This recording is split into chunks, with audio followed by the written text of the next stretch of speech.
Divorce না দিয়ে অন্যের স্ত্রীকে বিয়ে করার অভিযোগে দায়ের করা মামলায় খালাস পেয়েছেন ক্রিকেটার নাসির হোসাইন ও তার স্ত্রী তামিমা সুলতানা তাম্মি।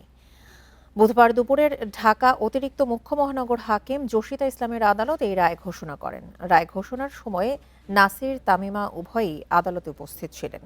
এর আগে 6 মে বাদী ও আসামি পক্ষের যুক্তিতর্ক উপস্থাপন শুনানি শেষে একই আদালত রায় ঘোষণার এই তারিখ ধার্য করেন। ওই দিন শুনানিতে তাদের সর্বোচ্চ সাজা চেয়ে প্রার্থনা করেন বাদী পক্ষ। তবে তাদের নির্দোষ দাবি করে খালাসের প্রার্থনা করেন আসামি পক্ষের আইনজীবীরা। আসামি পক্ষের আসামি জানান, আনীত অভিযোগ বাদী প্রমাণিত হয়নি, তাই খালাস পেয়েছেন নাসির ও তামিমা। বাদীপক্ষের আইনজীবী অবশ্য জানিয়েছেন, এই রায়ে তারা সবাই সংক্ষুব্ধ। লিখিত রায় বের হলে উচ্চ আদালতে আপিল করবে। ক্রিকেটার নাসির হোসাইন এবং তামিমা সুলতানা তারা যথাযথভাবে তালাক প্রদান করে এবং বৈধভাবে ইসলামিক শরীয়ত মোতাবেক বিবাহ করেছেন।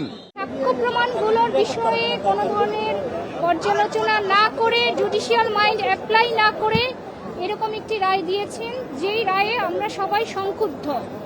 আমি মনে করি অপরাধীদেরকে ছেড়ে দেওয়া বাদীর সাথে অন্যায় করার শামিল।